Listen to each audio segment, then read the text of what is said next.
Okay, so today I'm going to be working on my Ender 3 and my CR10.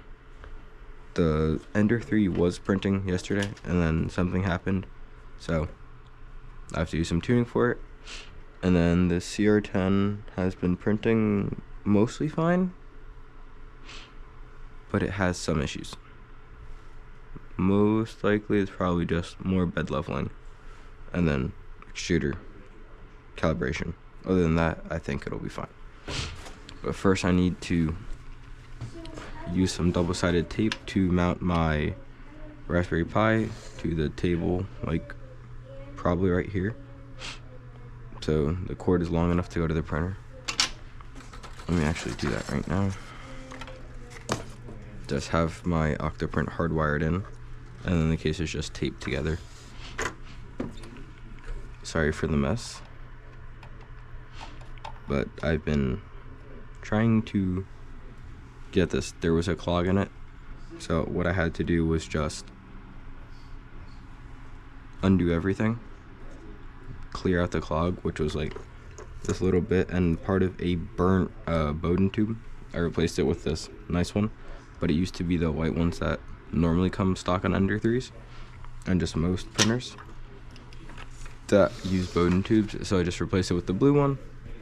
And then so far I haven't had an issue with it, but the burnt white part was still in my in my heat break, and I had to fix that.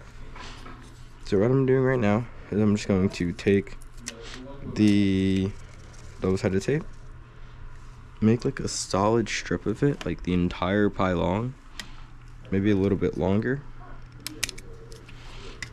and tape it to the table itself. I do a little bit on the top so it actually holds really well, and then I do just my nails so I don't take too much of the adhesive off. I want it to be very strong. And then I take the next strip of double-sided tape and I layer that over it. I don't know if me layering it is good or bad. And then I just keep going down the table layering it.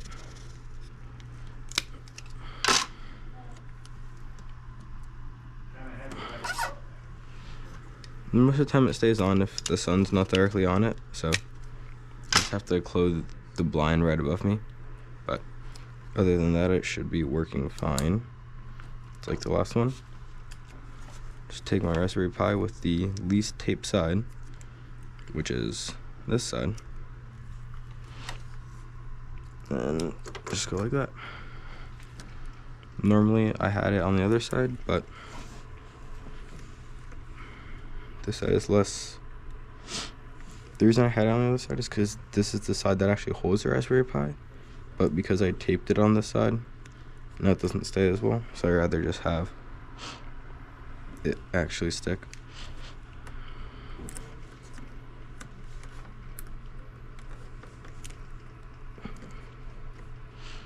I really just press my body up against it for like 30 seconds.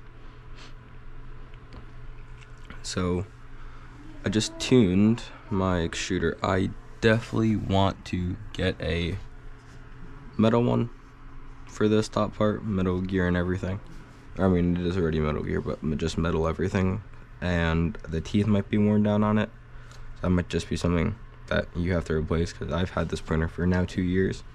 And I've never really replaced anything on it other than the Bowden tube and then the default like housing, because this one has so much better cooling for PLA, and having Octopi on it.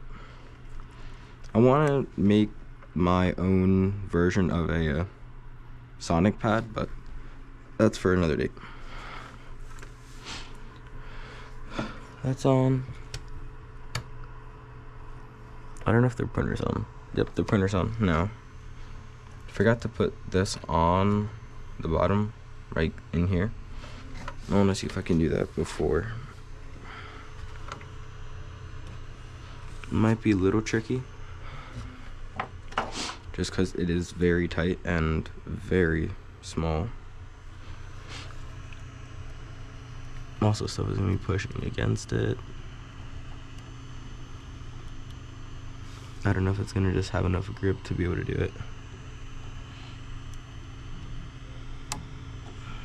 Ooh. Almost. Well, I got it. The greatest 3D printer person of all time. So, I'm just gonna push my filament all the way through. It is already in the nozzle area, so that's completely fine. Clear this bed off. I don't know what happened to it, but it stopped being level. So I think I still have it from the TF card. I have my E-leveler right here from Filament Friday, not a sponsorship, just a great tool. I let the printer start doing its thing. I do want to get my chair.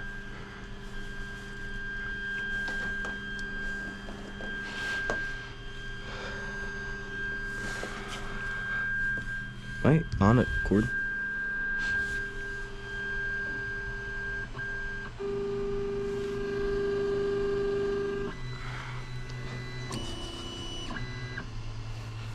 As you can see, it is way too high.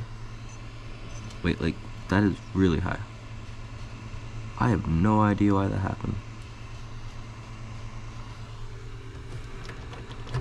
You shouldn't normally do this, but what I do is I just stop giving the printer power at all. Just for this first round, whenever I'm doing this. Because every single time I try to do the paper method, it never works. So this is the only G-code that I found that seems to work. I don't know what I did. Maybe setting up the Octoprint, I changed some G-code around. I don't know, but this seems to work fine. And I was getting pretty decent prints out of it. So I was just getting a lot of stringing. Hands off with the light. We're good to go. Now I go to the back. Seems like I could really just lower my Z offset and it would work, but I'd rather leave my Z offset alone and just level to it. Especially because if it really goes any lower, I think it's gonna run into the bed. Like it did up here, so I have to figure out a way to fix that. Either stop going like so high or something. I don't know, but we will figure it out. Oh, this tool is really like convenient to use. You don't have to worry about how like whether you're pushing enough tension on it, or like, oh, is my paper or is like my paper enough grip with the nozzle, like whatnot.